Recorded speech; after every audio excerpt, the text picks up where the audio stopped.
Ilaçların sık reklaması getirir ona, insan kararsız onları kullanırlar, söyledi televizyon hem radyo Nasat'ın temsilcisi Evgeniya Rыбka. Bu problema değil sadece Moldova'da ama Avrupa'nın çoğu devletlerinde de var. В том, что касается рекламы медикаментов, тут существуют очень жесткие, давние ограничения на Ne bağlı уровне ilaçların европейских reklamasından burada var sert hem Республика çok tankı Moldova sınırlar Avrupa последние standartların uğrunda. десятилетия Lazım ise внедрила bağlama очень Moldova'da много из bitki этих yıllar o standartların стандартов, çoğunu но следует geliştirdiler. учитывать, что у нас существует определенная проблема в том, что касается внедрения в жизнь тех стандартов, которые существуют в Европе. Böyle medikler de düşünürler. Onlar belli ederler hani farmasevtlar kendileri de reklam yapıyorlar ya da ilaçlarına sat ederler. Так или иначе, наша психика так устроена, что мы прислушиваемся к тому, что нам диктуют Bizim psihikamız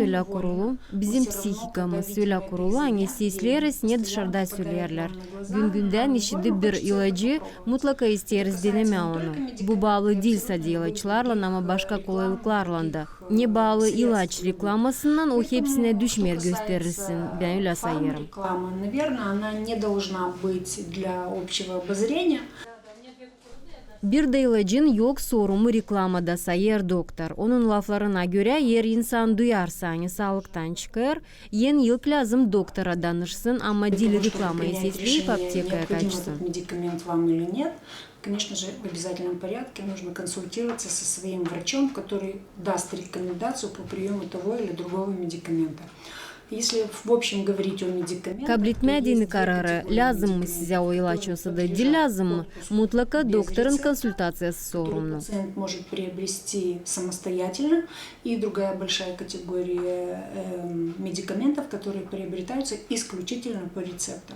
İlaçların reklamalarına hepsi inanmıyor. İnsan birbirini sesleyip kendi kararına göre ilaçları alıyor. Я рекламам не верю. Мне кажется, я почувствовала на себе, что медикаменты бывают фальшивые, даже если их выписывает доктор, такое название. А как вы считаете, хорошее лекарство, действенное, оно нуждается в рекламе?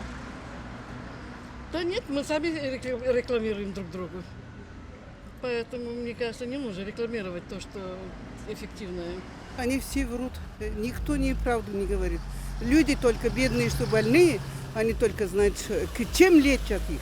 Я в медикаментах не очень разбираюсь, поэтому не обращаю внимания на эти рекламы.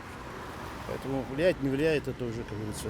Не особо доверяю рекламе, больше доверяюсь врачу, но врачу со стажем.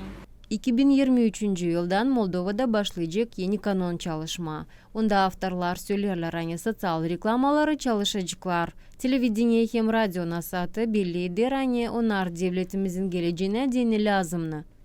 Светлана Димитрогла, Мария Статова, Владислав Табачук, Федор Чакуста, Артем Топал, ГРТ Хаберлер.